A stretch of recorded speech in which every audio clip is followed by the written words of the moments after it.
자, 기초이론과정 18번째 시간 지나도록 하겠습니다.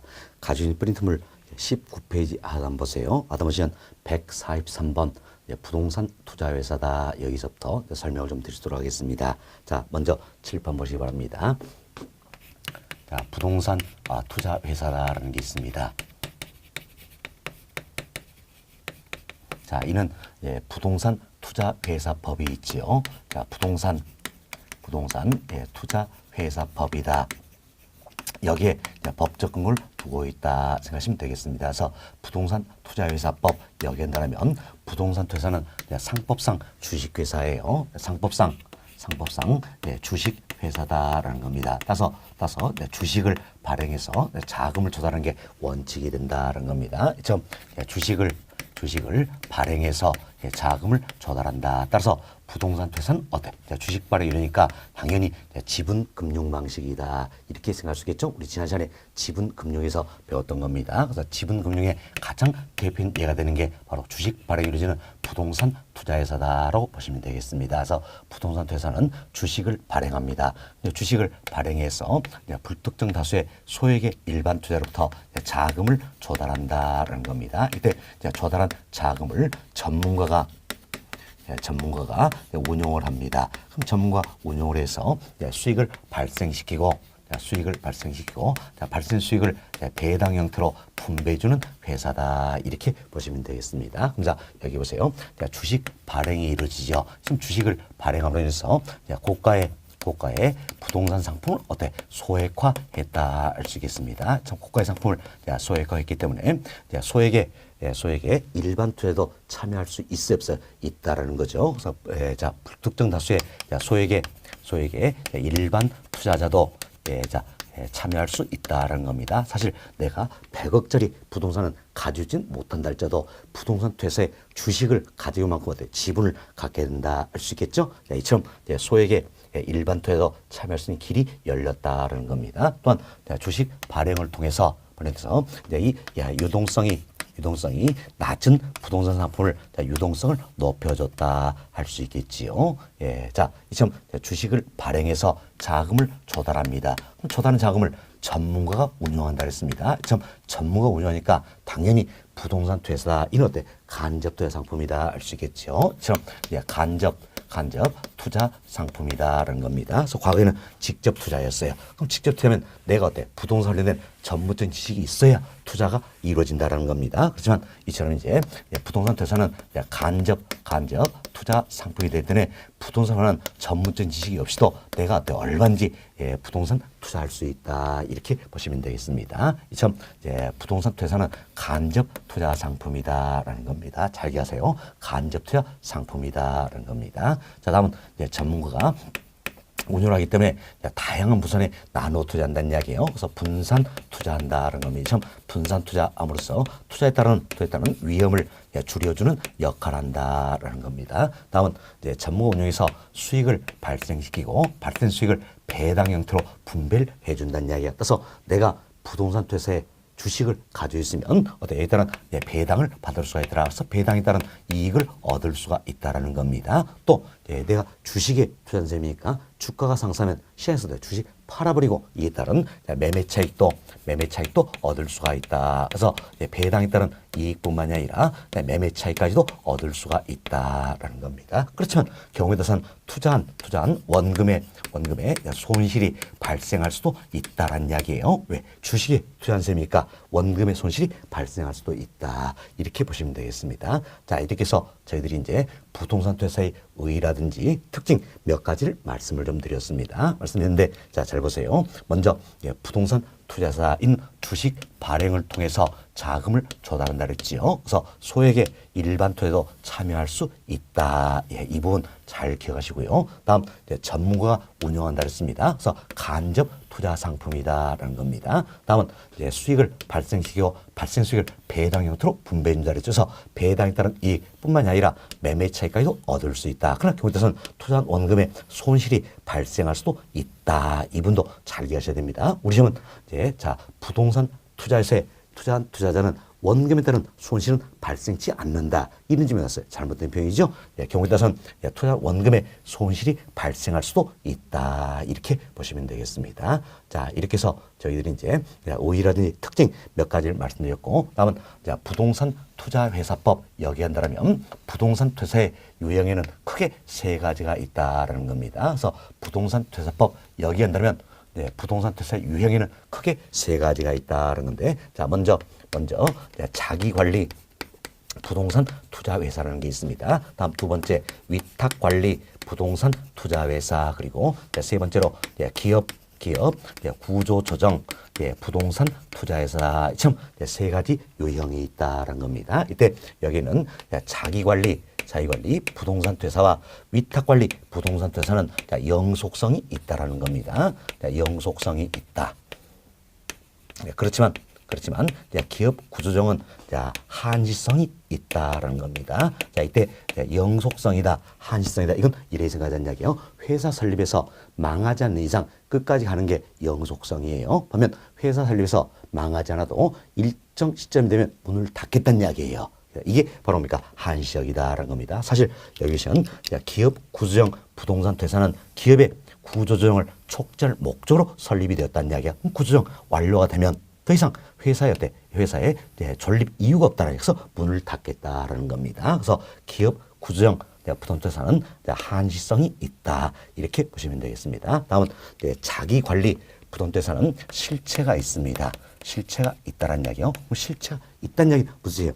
내부 조직을 갖출 수 있다. 이렇게 보시면 되겠습니다. 참 내부 조직을 갖출 수 있기 때문에 자산 운용 전문을 포함한 임직원을 상근으로 둘 수 있다는 이야기예요. 참 자산 운용 전문을 포함한 임직원을 상근으로 둘 수 있다. 따서 자산의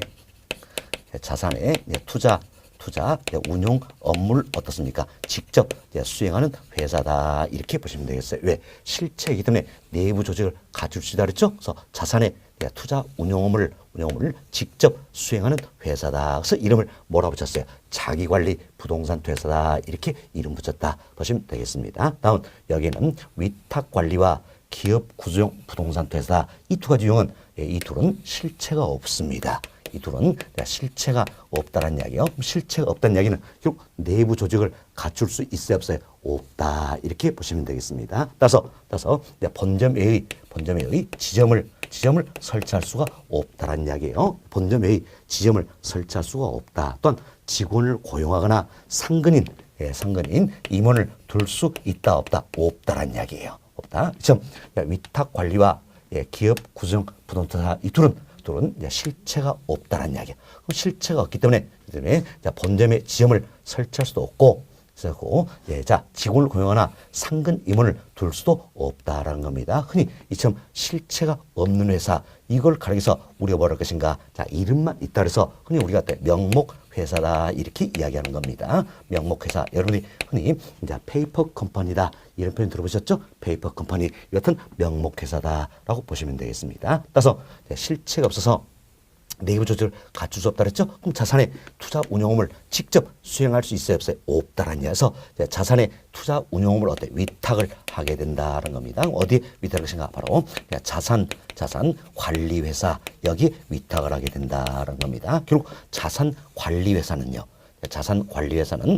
위탁 관리 부동산 퇴사나 기업 구조정 부동산 퇴사로부터 자산의 투자 운용업을 어떻습니까? 위탁받아서 수행하는 곳이다. 이렇게 생각하시면 되겠습니다. 이때 자기 관리나 위탁 관리는 우리가 흔히 이야기하는 부동산 이 자체가 주요 투자 대상이 되고 있다라는 겁니다. 그렇지만 기업 구조정 부동산 퇴사는 기업의 구조 조정을 촉진할 목적이라는 이야기예요. 따라서 기업 구조정 여기만큼은 기업의 구조 조정과 관련된 부동산 이걸 주요 투자 대상으로 하고 있다. 이렇게 구별되면 되겠습니다. 자, 그래서 저희들이 이제 부동산 투자 회사법에서 정의하고 있는 부동산 투자 유형 세 가지를 말씀드렸어요. 뭐가 있습니까? 자기 관리 부동산 퇴사, 위탁 관리 부동산 퇴사, 기업 구조정 부동산 투자 회사가 있다 생각하시고 잘 구별합시다. 여기 보세요. 영속적이면서 실체가 있는 부동산 퇴사는 어디입니까? 자기 관리다 할 수 있겠죠. 다음 영속적이지만 실체가 없어 명목회사인 부동산 퇴사는 어디입니까? 위탁 관리다 할 수 있겠죠. 다음 한시적이면서 실체가 없어 명목회사인 부동산 퇴사는 어디입니까? 기업 구조조정이다 이렇게 생각하시면 되겠습니다. 다음 자산의 투자 운용을 직접 수행할 수는 어디입니까? 자기 관리다 생각하시고 위탁 관리와 기업 구조조정 이 둘은 자산의 투자 운용을 직접 수행할 수 있어요 없어요? 없다란 이야기예요. 위탁한다. 어디에 위탁합니까? 바로 자산 관리회사에 위탁을 하게 된다. 이렇게 보시면 되겠습니다. 다음 자기관리, 위탁관리는 주요 투상이 우리 흔히 이야기하는 부동산이다 할 수 있겠죠. 그렇지만 기업 구조형 여기는 주요 투자 대상이 기업 구조조정용 부동산이다. 이렇게 해서 비교가 좀 되시면 되겠습니다. 자, 여기까지 말씀드리고 여러분 프린트물 통해서 한 번 더 반복습 하시도록 하겠습니다. 자, 프린트물 19페이지 보세요. 19페이지 하단에 143번 부동산 투자회사다 소개되고 있지요. 그래서 첫 번째 보세요. 첫 번째 보시면 부동산 투자회사법 여기서 정의하고 있는 부동산 투자회사다. 이분 용어를 넣어드렸습니다. 그래서 부동산 투자회사법 여기서는 부동산 투자회사를 어떻게 정의하고 있느냐. 첫 번째 보세요. 자산을 부동산에 투자해 운영할 것을 얘기했죠. 어디에? 처음 자산을 부동산에 투자한다는 이야기예요. 그래서 부동산에 투자해 운영할 것을 주된 목적으로 부동산 투자회사법 규정에 의하여 설립된 회사를 부동산 투자회사법 여기서는 부동산 투자회사다 이렇게 용어 정의하고 있다 생각하시면 되겠습니다. 여기는 세 가지 유형이 따르죠. 자기관리, 위탁관리, 기업 구조정, 부동산 퇴사가 있다는 겁니다. 다음 페이지 봅시다. 다음 페이지는 144번입니다. 설명 다 드렸죠. 자기관리, 부동산 투자회사입니다. 자, 첫 번째를 보세요. 자기관리 부동산 퇴사는 영속적이며 실체가 있는 부동산 퇴사로 이처럼 영속적이며 실체가 있는 부동산 퇴사라는 겁니다. 그래서 자산 운용 전문을 포함한 임직원을 상근으로 둘 수 있다 그랬죠. 상근으로 두고 자산의 투자 운용업을 직접 수행하는 회사를 말한다 할 수 있겠습니다. 다음 145번입니다. 145번은 위탁관리 부동산 투자회사다 소개되고 있는데 첫 번째로 봅시다. 위탁관리 부동산 투자회사는 영속적이나 실체가 없어 명목회사인 부동산 투자회사다. 이처럼 영속성이 있습니다. 그렇지만 실체가 없어 명목회사인 부동산 투자회사다 할 수 있겠죠. 그래서 본점에 지점을 설치할 수 없다라는 겁니다. 다음 직원을 고용하나 상근 임원을 둘 수 없다라는 거예요. 따라서 자산의 투자 운용을 자산 관리회사에 위탁하는 회사를 말한다라는 겁니다. 다음 146번입니다. 자, 기업 구조정 부동산 퇴사 소개되고 있는데 첫 번째로 봅시다.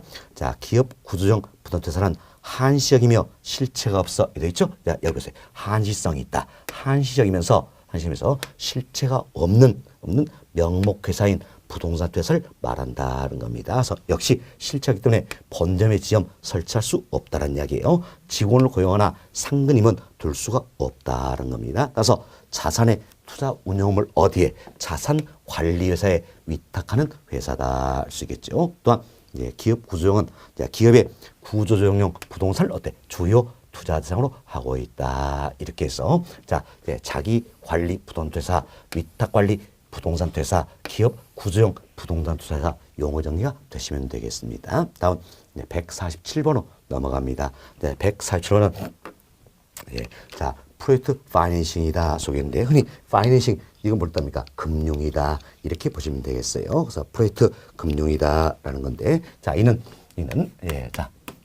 프로젝트 파이낸싱 프로젝트 금융이다 하는데 이는 영어 첫 글자서 흔히 PF다 이렇게도 표현합니다. 혹시 그런데 PF다 이런 표현 들어보신 적이 있을 겁니다. PF 이는 뭡니까? 프로젝트 파이낸싱 프로젝트 금융을 뜻한다라는 겁니다. 자, 그럼 우리가 간단히 예를 통해서 한번 살펴보도록 하겠습니다. 자, 우리가 천안 논산 고속도로라는 이야기예요.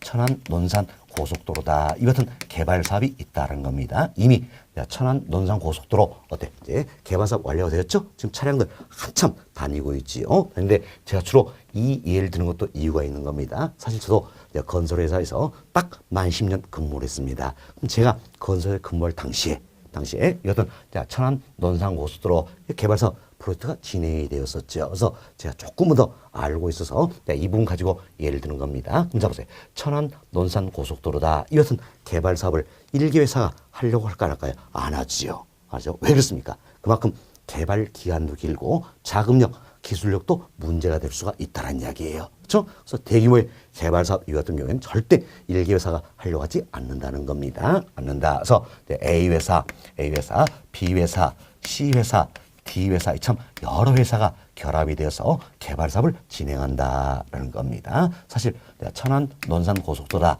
규모가 워낙 크기 때문에 개발 규모가 워낙 크기 때문에 그 당시에도 천안 논산 고속도로 이걸 개발하면서 어때 각 구간을 이렇게 나눴습니다. 흔히 우리가 109, 209, 309, 409 이렇게 표현을 하는데 이 공구를 나눴어요. 나누고 하나의 공구도 어떻습니까? 1개 회사에게 맡기지 않는다는 이야기예요. 왜? 그만큼 위험이 크기 때문이다. 그래서 하나의 공구도 참 여러 회사가 결합이 돼서 개발 사업을 진행해야 된다는 겁니다. 참 여러 회사가 결합이 돼서 개발 사업을 진행한 경우 이걸 그래서 우리가 흔히 컨소시엄을 구성한다 이렇게 이야기하면서 컨소시엄 구성 방식이다. 자, 이 같은 방식에서 개발 사업이 이루어진다는 이야기예요. 주로 대규모 개발 사업의 경우에는 컨소시엄을 구성하게 된다라는 겁니다. 그래서 이제 여러 회사가 결합이 되기 때문에 이 회사마다 자기 회사의 실리를 추가하고자 겠죠. 그래서 개발 사업이 더딜 수가 있다라는 겁니다. 이때 대표 회사를 선임해서 대표회사가 이 개발 사업을 이끌고 나간다는 이야기예요. 그래서 우리나라 경우에는 대체 지분이 가장 많은 회사가 대표회사 되는 경향이 있다는 겁니다. 그렇지만 천안 논산 고속도로 이처럼 규모가 크다면 대표회사도 감당하기가 어렵다는 이야기예요. 어렵다. 그래서 별도의 이 회사들이 결합이 되어서 별도의 법인 하나 만들어 버린다는 이야기예요. 우리가 이걸 연합법인이다 이렇게 표현하는데 별도의 법인 하나 만들어 버린다는 겁니다. 그래서 이 법인이 개발 사업을 주도해 나간다 이렇게 보시면 되겠습니다. 그럼 개발 사업이 완료되면 당연히 이 법인은 청산되고 없어진다 이렇게 생각하시면 되겠어요. 그럼 법인이 이 같은 개발 사업을 진행을 하는데 자금을 필요로 하다는 이야기예요. 그럼 자금을 필요한데 이 법인은 가지고 있는 부동산은 없더란 이야기. 왜? 이 개발 사업에서 신설이 됐으니까. 아무것도 가지고 있는 게 없다는 이야기. 설령 가지고 있는 게 있더라도 그걸 통해서 대출을 받는데 많은 금액을 받을 수가 없다는 이야기예요.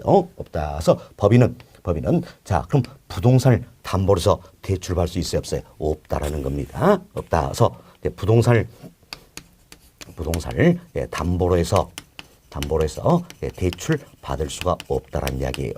또한 법인은 신설된 분이기 때문에 신용도 없다는 이야기에서 신용 대출도 안 된다는 겁니다. 그럼 어떻게 해서 자금 조달시가 고민을 해봅니다. 고민하면 천안 논산 고속도로 완공만 되면 진화된 차량으로부터 통행료 받을 수 있어요, 없어요? 있다라는 이야기예요. 통행료 받을 수가 있더라. 자, 이처럼 통행료다. 이와 같은 미래의 현금 흐름이 있다는 이야기예요.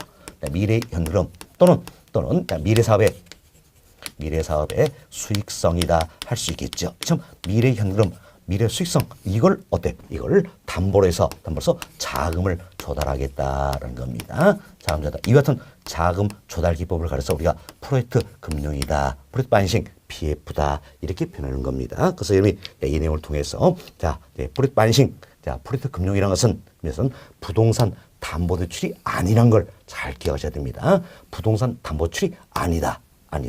어떻게 자금을 조달합니까? 바로 미래 현금, 미래의 수익성 이걸 근거로 해서 자금을 조달하는 기법이다라는 겁니다. 그럼 이처럼 미래 현금이 주어진다라면 당연히 프로젝트 반싱에서 자금을 조달할 수 있어요, 없어요? 있다라는 겁니다. 있다서 고속도로라든지 터널, 항만 이와 같은 미래 현금이 주어진 부분에는 프로젝트 반싱에 자금 조달이 가능하다 생각하시고 개념을 잘 이해하시기 바랍니다. 프로젝트 반싱, 프로젝트 금융이라서는 부동산 담보출이 아니라 그랬지요. 아니다. 바로 미래 현금, 미래의 수익성 이걸 근거로 해서 자금을 조달하는 기법이다. 이렇게 보시면 되겠습니다. 이처럼 프로젝트 반싱은 미래의 수익성, 미래 현금 이걸 근거로 해서 자금을 조달하는 기법이란 이야기예요. 겁니다. 따라서 해당 사업이 도산할 경우에도 사업주는 개인적인 채무가 있다 없다 없다라는 이야기예요. 개인적인 채무가 없다. 우리 쉽게 자 이런 예를 한번 들어봅시다. 자 보세요. 천안 논산 고속도로 완공만 되면 어때? 자 지난 차례부터 통행료 발수했겠지요. 발수했는데 자 당초에 이런 예상을 해봅니다. 고속도로 완공가 되면 하루에 어떤지 천안 고속도로 여기에 차량이 5만 대가 다닐 걸로 이제 하루에 자 5만 대가 다닐 걸로 예상이 되었습니다. 그럼 이로부터 통행료 바꿨죠. 이걸로 상환 받겠다라는 겁니다. 이래서 대출이 이루어진다는 이야기야. 대출인데 개발 사업이 완료됐어요. 원래인데 하루에 5만 대 다니니커녕 하루에 딱 5대 다닌다는 5대. 그럼 개발 사업이 성공해서 실패했어요. 실패했지요. 이따른 책임을 자 사업주에게 물을 수 있다 없다 없다는 이야기예요. 없다. 왜 그렇습니까? 바로 이 통행료 자 이걸 근거로 해서 자금 조달이 이루어졌다는 이야기예요. 그래서 미래 수익성 이걸 근거로 해서 자금 조달이 이루어지기 때문에 이처럼 개발 사업이 실패해도 사업주에게 책임을 물을 수가 없다는 이야기예요. 따라서 소구의 대상이 됩니까 안 됩니까? 안 된다는 겁니다. 이런 의미에서 프로젝트 방식은 흔히 우리가 비소구 금융이다 이렇게 표현하는 겁니다. 소구의 대상이 되지 않는다. 책임을 물을 수가 없다는 이야기예요. 그래서 비소구 금융이다. 그렇지만 지난 차량 5대로부터는 통행료 받잖아요. 이로서는 상환 받을 수 있다. 이런 의미에서 제한적 소구 금융이다 이렇게 표현하게 된다는 겁니다. 그래서 프로젝트 방식의 큰 특징입니다. 큰 특징이 뭡니까? 자 비소구 금융이다. 소구의 대상이 될 수 없다. 비소구 금융이다. 또는 제한적 소구 금융이다 이렇게 보시면 되겠습니다. 그래서 프로젝트 방식 이용해서 우리 시험에서도 주로 출제된 부분이 바로 이런 내용이에요. 자 프로젝트 방식은 부동산 담보대출이 아니라는 거. 미래 현금 또는 미래 수익성 이걸 근거로 해서 자금을 조달하는 기법이 된다. 따라서 프로젝트 금융은 비소구 금융 또는 제한적 소구 금융의 특징을 지니고 있다. 이렇게 해서 잘 이해가 좀 되시면 되겠습니다. 자 이제 프린트물 한번 살펴드립니다. 147번입니다. 자 프로젝트 파이낸싱이다 또는 프로젝트 금융 표현되는 거지요. 자 첫 번째로 봅시다. 프로젝트 방식은 사업자의 신용이나 부동산을 담보로 하는 것이 아니라 그랬죠. 자, 참 부동산 담보대출 아니다. 신용대출 아니란 이야기예요. 아니다.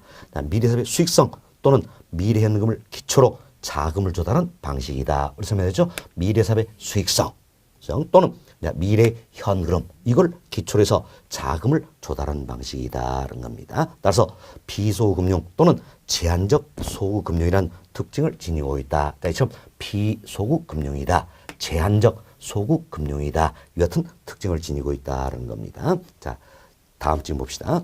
프로젝트 방식은 사업의 수익성을 담보로 한 대출이기 때문에 해당 사업이 도산할 경우에도 사업주는 개인적인 채무를 지지 않는다는 이야기예요. 이런 측면에서는 바로 뭡니까? 비소구 금융이다 할 수 있겠지요. 그렇지만 해당 사업에 발생하는 현금이나 자산의 범위 내에서는 지금 우리 예를 들어서 5대다. 이것은 해당 사업에 발생하는 현금이나 자산의 범위에서는 채권 청구가 가능하다 그랬죠.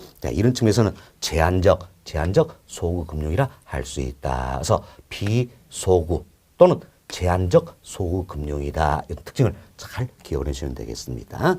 자, 이렇게 해서 저희들이 이제 147번 여기까지 설명을 다 드렸어요. 여기까지가 우리 어제 7장 부동산 금융론이다 관련된 내용이 되겠습니다. 그래서 금융론 이 부분도 굉장히 출제 문항수가 많은 부분이었습니다. 그래서 제가 많은 시간을 해서 여러분께 용어 설명을 조금 드렸고요. 다음은 8장으로 넘어갑니다. 8장은 부동산 이용 및 개발론이다 소개되는데, 자, 이 파트에서도 뭐 2문제 정도는 출제된 영역이 되겠습니다. 그래서 이제 몇 가지 용어 정리를 해주도록 하겠어요. 먼저 148번입니다. 네, 148번은 부동산 개발의 과정이다 소개되고 있는데, 자, 부동산 개발은 어떤 과정에서 이루어질 것인가 하는 겁니다. 자, 먼저 우리 생각합시다. 뭘 할 것인가? 내가 아이디어를 떠올려야 되겠죠? 구상을 해야 되는 이야기예요. 그래서 먼저 구상 단계다 또는 아이디어 단계다 할 수 있겠죠? 뭘 할 것인가 떠올렸습니다. 떠올리면 이 자체가 타당성이 있는지 검토가 돼야 되겠지요. 그래서 타당성 분석 단계다라고 할 수 있겠습니다. 이때 타당하다면 개발을 위해서 뭐가 필요합니까? 땅이 필요하겠지요. 땅. 그래서 이제 부지를 모색하고, 자, 부지를 모색하고 확보하는 과정이 필요하다라는 겁니다. 자, 다음 보세요. 부지를 모색하고 확보를 했어요. 확보해서 다시 한번 타당성 분석을 한다라는 겁니다. 굉장히 큰 특징이에요. 다시 한번 타당성 분석을 한다. 그래서 부지를 모색하고 확보하기 전에 타당성 분석을 한번 하고, 부지를 모색하고 확보한 이후에 타당성 분석을 다시 하겠다라는 겁니다. 그래서 부지를 모색하고 확보하기 전에 이루어진 타당성 분석을 우리가 예비적 타당성 분석이다, 이렇게 이야기하는 겁니다. 무엇 때문일까요? 바로 이처럼 부지를 모색하고 확보하는 기간이 길어질 수가 있다는 이야기예요. 이 기간이 길어지면 시장 상황은 어때? 변할 수 있겠지요. 변할 수 있는데 다시 한번 타당성 분석이 이루어진다는 겁니다. 사실 제가 이제 건설사 근무할 때만 해도 또 아파트 한 단지를 조성하기 위해서 땅을 매입합니다. 땅을 매입하는데 이 자체가 돼. 그래서 3년 이런 잡고 매입을 하는 겁니다. 그래서 그래야만이 회사한테 수익성을 낼 수가 있다는 이야기예요. 그럼 잡으세요. 예를 들어서 3년이다. 이 기간을 통해서 부지를 모색하고 한다면 시장 상황은 변할 수가 있다는 이야기예요. 그래서 다시 한번 타당성 분석을 하겠다. 굉장히 큰 특징이에요. 잘 기억합시다. 먼저 구상 아이디어 단계다. 다음은 예비적으로 타당성을 분석하고 부지를 모색하고 확보한다는 이야기예요. 그리고 타당성 분석을 다시 하겠다. 이때도 타당하다면 이제는 자금 조달해야 되겠죠. 그래서 금융 그리고 건설, 마케팅 순으로 이루어진다, 이렇게 보시면 되겠습니다. 그래서 순서도 우리 시험에 최근에 출제한 적이 있는 겁니다. 순서부터 잘 이해합시다. 자, 부동산 개발의 과정이다. 먼저 뭘 할 것인가 떠올려 본다. 구상 또는 아이디어 단계다. 다음 예비적으로 타당성을 분석하고 부지를 모색 확보한 다음 타당성 분석을 다시 한다. 그리고 자금 조달이 있죠. 금융, 건설, 마케팅 순으로 이루어진다는 겁니다. 이 과정에서도 여러분들이 좀 비교해야 될 게, 여기는 예비적 타당성 분석 과정과 타당성 분석 과정, 이게 비교 좀 되시면 되겠습니다. 자, 여기 보세요. 예비적으로 타당성을 분석한다 했습니다. 이때는 어떤지 개발사업에서 예상되는 수입이 있고 예상되는 비용, 즉 지출이 있다라는 겁니다. 그래서 개발사업에서 예상되는 수입이 있고 지출이 있다, 즉 비용이 있다라는 이야기예요. 좀 예상된 수익과 비용을 자, 대략적으로 계산한다는 이야기예요. 이를 대략적으로 계산해서 수익성을 분석하는 단계다, 이렇게 보시면 되겠습니다. 수익성을 분석하는 단계다. 쉽게 이상하세요. 예비적 타당성 분석이다. 여기서 대충 한번 해보겠다라는 겁니다. 그래서 예상되는 수입, 그리고 지출, 즉 비용, 이를 대략적으로 계산해서 수익성을 검토하는 과정이다라는 겁니다. 그렇지만 본 타당성 분석, 여기서는 이처럼 대충 검토하면 됩니까, 안 됩니까? 안 된다는 이야기예요. 이때는 좀 더 구체적이고 세부적으로 분석이 이루어져야 된다는 겁니다. 이처럼 구체적으로 세부적으로 분석에서는 복합 개념이니까 다양한 측면에서 타당성 검토가 이루어져야 된다는 이야기예요. 그래서 기술적 측면에서도 타당성 검토가 이루어져야 되겠고, 경제적 측면에서도 타당성 검토가 이루어져야 되겠죠. 법률적 측면에서도 타당성 검토가 이루어져야 되겠다. 좀 기술적, 경제적, 법률적 측면에서 다양한 측면에서 타당성 검토가 이루어져야 되겠다는 겁니다. 이때 잡으세요. 기술적 측면에서, 법률적 측면에서 타당성이 없다라면 당연히 개발사할 필요가 없겠죠. 그렇지만 보세요. 기술적 측면에서, 법률 측면에서 타당하다는 이야기예요. 그렇다할지라도 경제적 측면에서 타당성이 없습니다. 그럼 개발사할 필요가 있어요, 없어요? 없다라는 겁니다. 사실 우리들은 뭐 때문에 개발사업인가? 돈 벌자고 돈벌이 이거를 사는데 돈벌이가 안 된다면 굳이 할 필요 있어요, 없어요? 없다라는 겁니다. 그래서 무엇보다 중요한 건 경제적 타당성 여부에 달려있다, 이렇게 보시면 되겠습니다. 그래서 경제적 타당성 여부가 무엇보다 중요하다는 겁니다. 다음은 또 우리가 갑시다. 타당성 분석 결과가 나왔어요. 자, 이래서 자, 이와 같은 자, A라는 개발사업 안에 대한 타당성 검토 결과가 나왔다는 이야기야. 이 결과에 대해서 모든 개발업자가 채택할 것인가? 아니라는 이야기예요. 개발업자마다 이 개발사업에 대한 요구 수준은 같습니까? 다를 수 있습니까? 다를 수 있다는 이야기예요. 이처럼 개발업자마다 요구 수준이 다를 수가 있기 때문에 개발사업의 채택 여부도 어때? 개발업자마다 달라질 수 있다. 이렇게 보시면 되겠습니다. 자, 이렇게 해서 저희들이 예비적 타당성 분석 그리고 타당성 분석 이 과정을 말씀드렸습니다. 여하튼 예비적 타당성 분석 이 과정에서는 대충 검토해 보겠다. 대략적으로 수익성을 분석해 보겠다. 검토해 보겠다. 이 과정이 됐고, 타당성 분석은 좀 더 구체적이고 세부적으로 분석을 하게 된다라는 겁니다. 다음은 여기 보세요. 네. 마케팅 단계가 있습니다. 마케팅 이 부분도 우리 조금 이해를 봅시다. 사실 개발사업의 성공 여부는 어때? 시장성에 달려 있다는 이야기예요. 개발사업의 성공 여부는 시장성에 달려 있다는 겁니다. 흔히 우리가 이런 표현하죠. 분양이나 임대가 잘 되면 시장성이 어때? 좋다.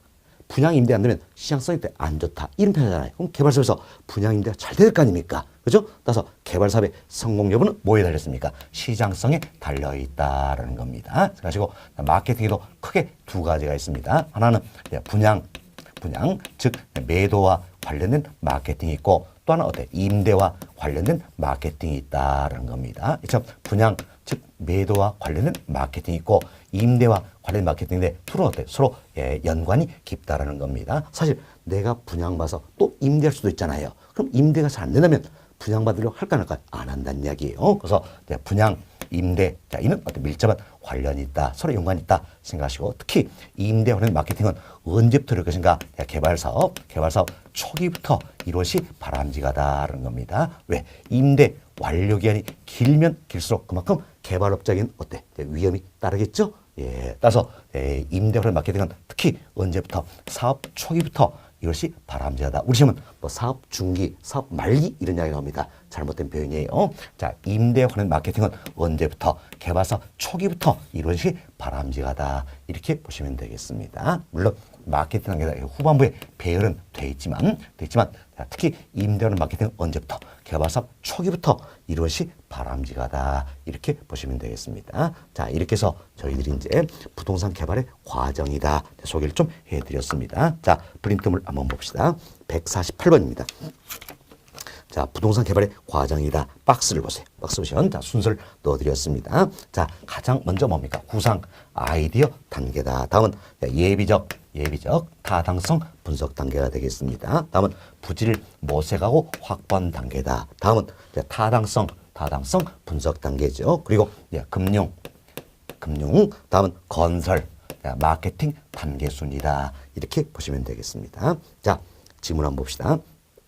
자, 예비적 타당성 분석 단계란, 자, 우리가 이 부분 구별하자 그랬죠. 자, 예비적 타당성 분석 과정과 타당성 분석 단계, 이걸 구별하자 그랬습니다. 그래서 예비적 타당성 분석 단계란 개발사로 예상된 수익과 비용을, 자, 이처럼 예상되는 수익과 비용을 대략적으로 계산한다는 이야기예요. 그래서 수익성을 검토하는 단계다. 대충 검토하면 해보겠다라는 겁니다. 이렇게 이해하시고 다음 주 봅시다. 타당성 분석 단계란 왜 설명드린 내용이죠? 타당성 분석 단계다. 이때는 복합 개념에 입각합니다. 그래서 기술적 측면, 경제적 측면, 법률 측면 검토를 하게 된다는 거죠. 그래서 복합 개념에 입각하여 구체적이고 세부적으로 타당성을 분석하는 단계다라는 겁니다. 이때 타당성 분석 결과가 비록 동일하다 할지라도 개발업자마다 요구수준이 다를 수 있기 때문에 개발업자에 따라 채택 여부는 다를 수 있다는 이야기예요. 뭐 때문입니까? 동일한 개발사업을 할 때도 개발업자마다 요구수준이 다를 수 있기 때문에 개발업자마다 채택 여부는 달라질 수 있다. 이렇게 보시면 되겠습니다. 다음 질문 봅시다. 자, 부동산 개발사업의 마케팅에는 개발 공간의 임대와 매도 두 가지 유형이 있다는 겁니다. 즉 임대 그리고 분양, 즉 매도 두 가지 유형이 있다. 개발 공간에 대한 임대 활동은 이처럼 임대 활동은 언제부터입니까? 개발의 초기 단계부터 이것이 바람직하다는 겁니다. 잘 기억하세요. 언제부터? 개발의 초기부터 이것이 바람직하다. 자, 임대 완료 기간이 길수록 추가적 비용을 어때? 부담해야 하기 때문이다라는 겁니다. 자, 여기서 이제 개발 과정 이야기 드렸고, 다음은 이제 149번 내용입니다. 네, 149번은 자, 우리가 이런 식으로 해봅시다. 자, 부동산 개발에도요. 개발에도 예, 자, 당연히 어때? 위험이 따르고 있다. 할 수 있겠죠? 예, 부동산 개발에도 위험이 따르고 있다라는 겁니다. 부동산 개발에 따른 자, 위험에도 자, 여러 가지겠죠. 그래서 워포드 학자는 자, 학자 이름 중요한 게 아니에요. 네, 워포드 학자는 크게 세 가지로 설명하고 있는 겁니다. 네, 개발에 따른 위험을 먼저 네, 법률적 위험이라는 게 있다라는 겁니다. 법률적 위험이다. 그래서 법적 위험이다 표현할 수 있겠죠. 다음은 네, 시장 위험, 네, 그리고 네, 비용 위험으로 구분하고 있다라는 겁니다. 이제 용어 정리하시면 되는데, 자, 이보세요. 법률적 위험입니다. 줄여서 법적 위험이다 변했죠. 이는 자, 공법이나 자, 사법적인 측면에서 발생하는 여러 가지 위험률을 말한다라는 겁니다. 자, 그럼 우리가 이런 예를 들어봅시다.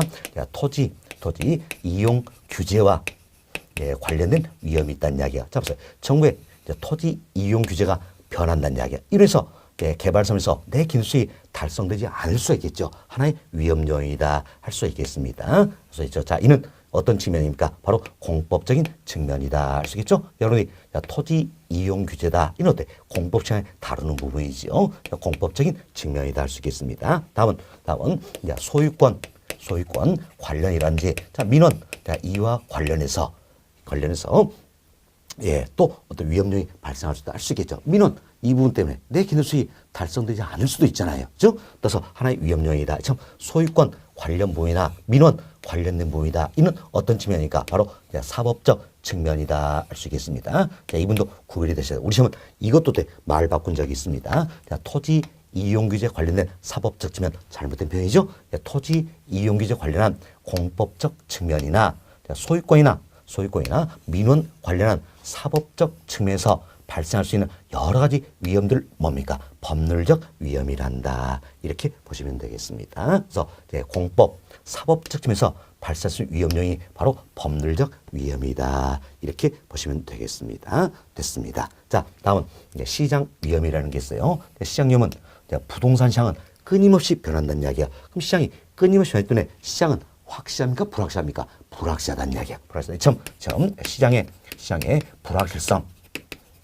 시장의 불확실성. 자, 여기에서 연유되는 게 바로 뭡니까? 시장 위험이다. 이렇게 보시면 되겠습니다. 그럼 우리가 이런 생각을 해봅시다. 나는 어땠지? 자, 예, 100% 예, 자, 임대가 완료될 걸로 예상을 했어요. 그렇지만 시장의 수용 상황이 변하더란 이야기예요. 그래서 어때? 100% 임대가 안 될 수가 있다는 이야기예요. 이래서 자, 기대된 수익이 달성되지 않을 수가 있겠지요. 또 내가 예상했던 금액보다 더 낮은 가격으로 분양되거나 임대될 수가 있다는 이야기예요. 이래서 기대된 수익이 달성되지 않을 수가 있다는 겁니다. 뭐 때문입니까? 시장의 수용 상황이 변하기 때문이다는 겁니다. 시장의 불확실성. 자, 이래서 연유되는 게 바로 뭡니까? 시장 위험이다. 이렇게 보시면 되겠습니다. 다음 이제 비용 위험이라는 게 있어. 비용 위험은 개발 기간 동안 추가 비용이 발생할 가능성을 의미하는 겁니다. 추가적인 비용이 발생한다면 이로해서 내 기대된 수익이 달성되지 않을 수가 있다는 이야기예요. 하나의 위험 요인이다 할 수 있겠죠. 자, 예를 들어서 자, 예상보다도 공사 기간이 장기화된다는 이야기예요. 그럼 이래서 추가 비용 발생할 수 있겠죠. 예상보다도 인플레가 어때? 더 심하더라는 이야기예요. 그럼 추가 비용 발생할 수 있겠죠. 이 같은 이유로 인해서 어때? 내 기술이 달성되지 않을 수가 있더라. 자, 위험 요인이죠. 이게 바로 뭡니까? 비용 위험이다. 그럼 잡으세요.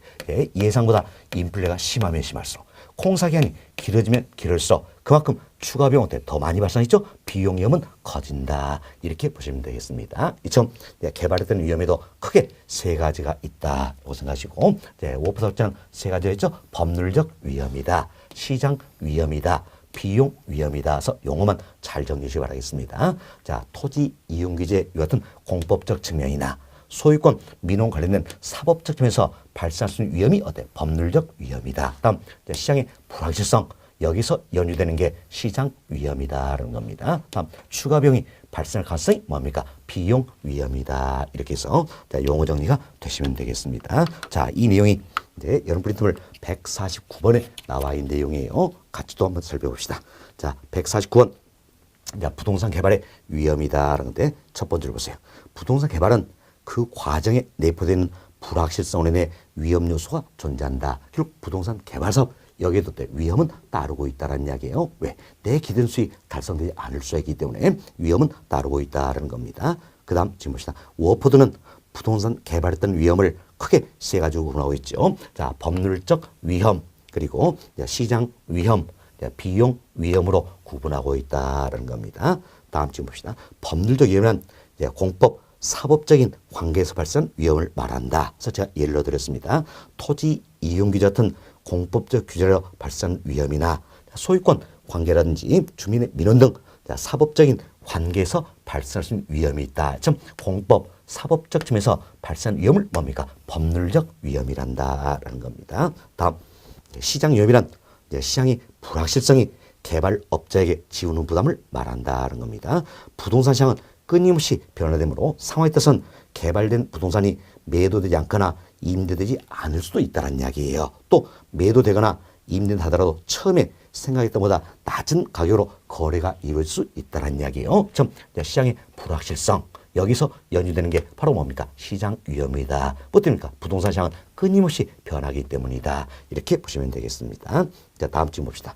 비용 위험이란 인플레 공사기간 장기연으로 공사기간 동안 추가로 부담할 비용이 있다는 위험을 말한다. 좀 추가 비용이 발생할 가능성이 있다. 이게 바로 뭡니까? 비용 위험이다. 이렇게 해서 이제 개발했던 위험도 워포드라는 학자의 견해에 따라서 우리가 세 가지를 설명드렸습니다. 자, 법률적 위험, 줄여서 법적 위험이란다. 시장 위험, 비용 위험 등이 있다. 이렇게 해서 여러분들이 자, 용어가 잘 정리되시면 되겠습니다. 다음 150번입니다.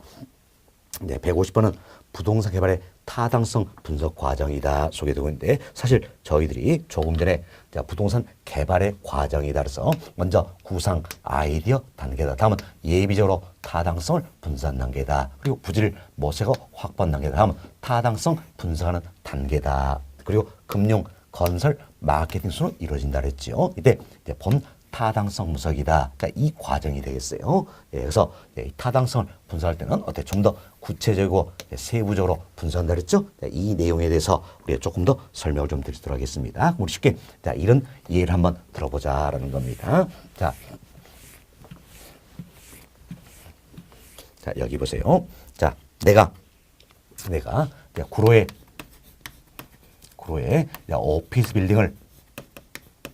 오피스 빌딩을 하나 지어서 분양 또는 어때 임대하고자 한다. 이 같은 개발사업 안이 있다는 이야기예요. 이 개발사업 안에서 타당성을 분석해 보자라는 겁니다. 자, 구로 이렇게 읽었는데 어때? 여러분들이 강의 듣고 있는 무크랜드 본사가 있는 곳이 구로예요. 그래서 제가 구로 예로 들었다 생각하시고 자 보세요. 구로에 오피스 빌딩을 하나 지어서 분양 또는 임대하고자 한다. 이것은 개발사업 안이 있다는 이야기예요. 여기서 타당성 분석을 해보자. 그럼 가장 먼저 할 일은 뭘 것인가? 자, 내가 공급하던 특정 지역이 있다는 이야기예요. 그럼 이 사람이 보니까 어디입니까? 구로죠. 구로. 이처럼 내가 공급하던 특정 지역이 있다는 이야기예요. 특정 지역에서 부동산 수에 영향을 미친 여러 가지 요인들이 있다는 이야기입니다. 자, 그래서 구로의 인구라든지 구로의 지역 주민들의 소득 수준이라든지 고용 상태 이 같은 것들이 부동산 수에 영향을 미칠 수가 있다는 거죠. 그래서 부동산 수에 영향을 미친 요인들을 먼저 살펴보자라는 겁니다. 자, 이걸 가려서 우연히 지역 경제 분석이다 이렇게 이야기합니다. 그래서 지역 경제 분석이다라고 이야기하는데 이때 지역 경제 분석은 결국 내가 공급하자는 특정 지역이 있다는 게 특정 지역에 부동산 수요에 영향을 미치는 수요 요인을 살펴보는 과정이 지역 경제 분석이다. 이렇게 보시면 되겠습니다. 자, 그럼 이 내용을 토대로 해서 자, 내가 공부하는 특정 지역 있죠. 구로입니다. 구로. 다음은 내가 공부하는 유형이 있죠. 뭡니까? 오피스 빌딩이라는 이야기예요. 그럼 구로에 있는 오피스 빌딩에 대해서 수요 공급 상황을 분석하자는 이야기예요. 자, 이걸 해서 우리가 시장 분석이다 이렇게 이야기합니다. 그래서 시장 분석이라는 것은 결국은 수요와 수요와 공급 상황을 분석하자라는 겁니다. 그래서 여러분이 이러지 않으세요. 시장을 분석한다냐? 그럼 시장이 뭘 분석합니까? 바로 수요 공급 상황을 분석한다. 이렇게 생각하시면 되겠습니다. 다음, 자, 이 내용을 토대로 해서 그래서 그럼 내가 공급시켰을 때 얼마나 분양되고 임대될 것인가 가능성 정도를 조사해야 되겠죠. 이걸 가려서 우리 시장성 분석이다 이렇게 표현하는 겁니다. 그럼 조금 전에 저희들이 시장성 이야기했죠. 그럼 시장성은 이제 자 얼마나 분양돼 임대될 것이냐 이걸 이야기하는 거지요. 그래서 분양 임대가 잘 되면 시장성이 높다.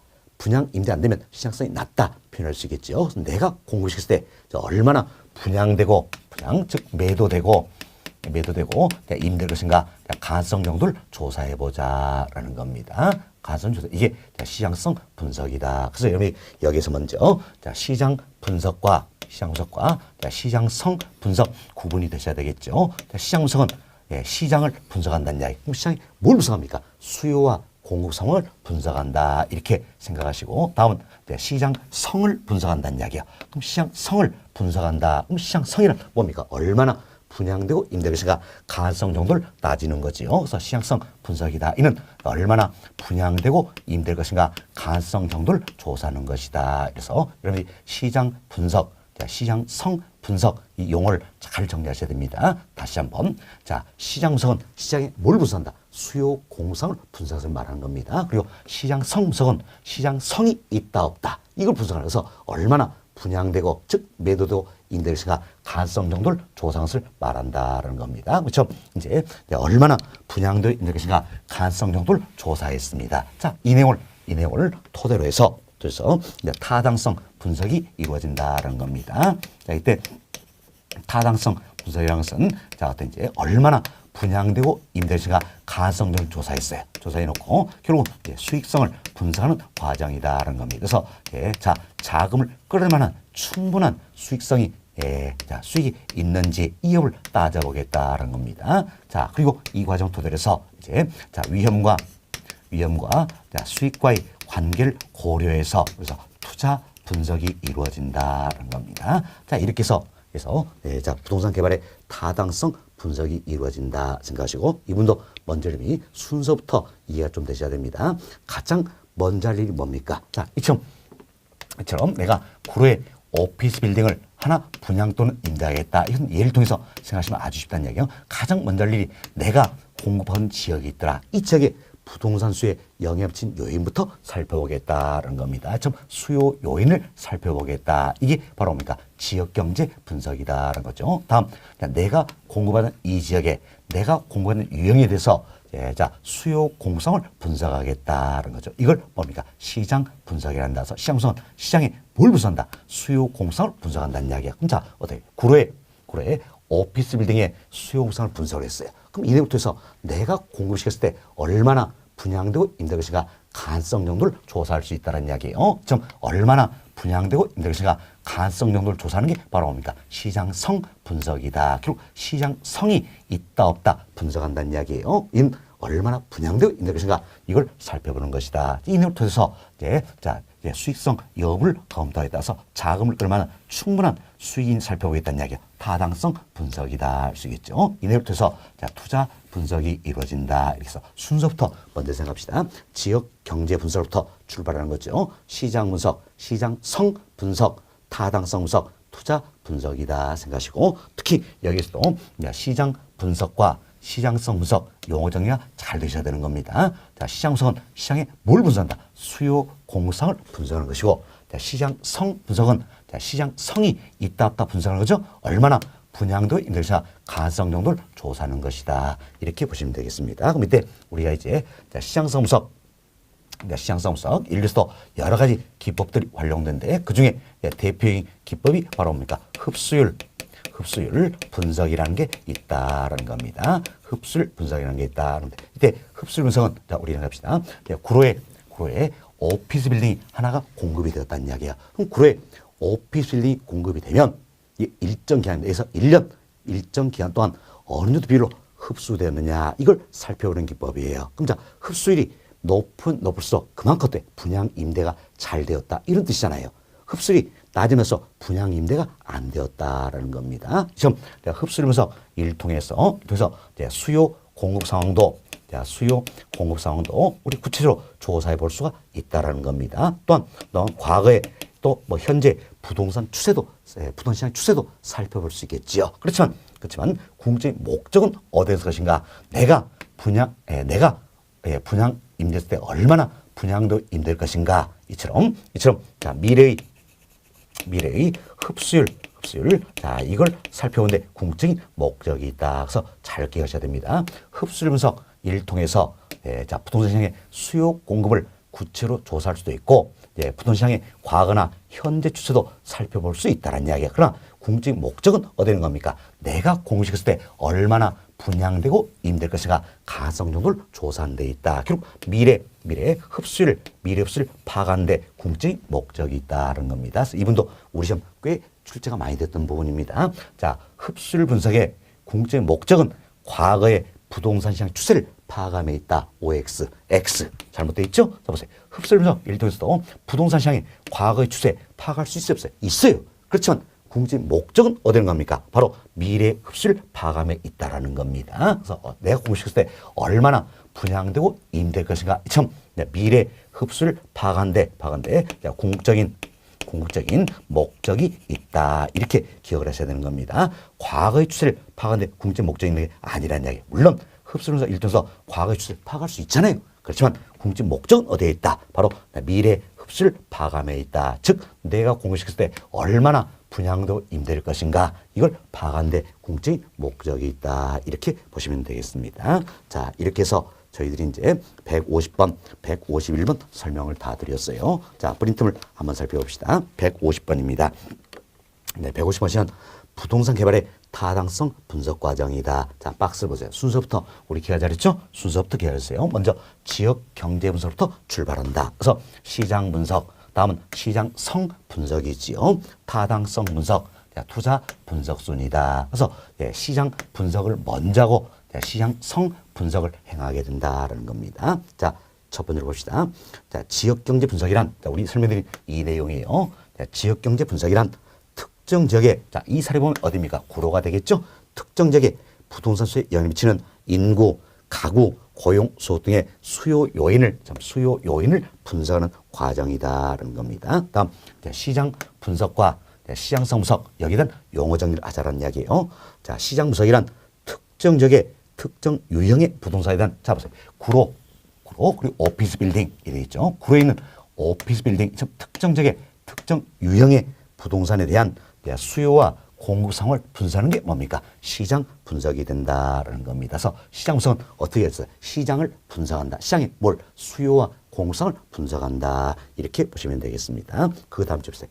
자, 시장성 분석이다라는 거죠. 자, 이는 개발된 부동산이 현재나 미래 시장 상황에서 매매나 임대수 가능성 정도를 조사하는 과정을 말한다. 그렇죠? 그럼 시장성 분석은 시장성을 분석한다. 그 이야기죠. 그래서 분양, 즉 얼마나 매매되고 임대될 것인가. 분양은 뭡니까? 매매 이렇게 생각하시면 되겠죠. 자, 얼마나 매매되고 임대수의 가능성 정도를 조사하는 게 바로 뭡니까? 시장성 분석이다. 이렇게 해서 특히 제가 프린트물에 넣어드린 것처럼 시장 분석과 시장성 분석 이 두 가지 용어 정리 잘 해주시기 바라겠습니다. 다음은 151번 봅시다. 네, 151번은 흡수율 분석입니다. 자, 설명 다 드렸죠? 흡수율 분석이란 시장에 공급된 부동산이 일정 기간 동안 어느 정도 비율로 흡수된지를 파악하는 방법이다. 그래서 시장에 공급된 부동산이 시장에서 흡수된 비율을 분석한다는 이야기예요. 그래서 수요 공급을 구체적으로 조사함으로써 이처럼 흡수 분석 을 통해서 수요 공급상을 구체적으로 조사할 수 있다는 거죠. 네, 자, 흡수 분석은 부동산 시장의 추세를 파악하는 데 많은 도움을 준다. 그래서 부동산 시장의 과거의 추세도 파악할 수가 있다는 이야기예요.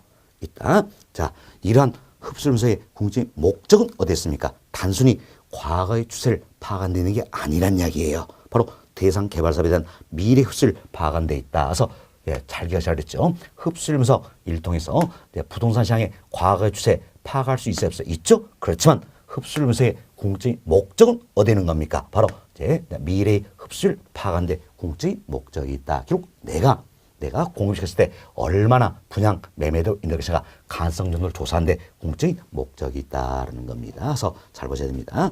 자, 흡수문서의 궁극적인 목적은 어땠습니까? 단순히 과거의 추세를 파악하는 데 있는 게 아니란 이야기예요. 대상 개발 사업이든 미래 흡수를 파악하는 데 있다. 이렇게 보시면 되겠습니다.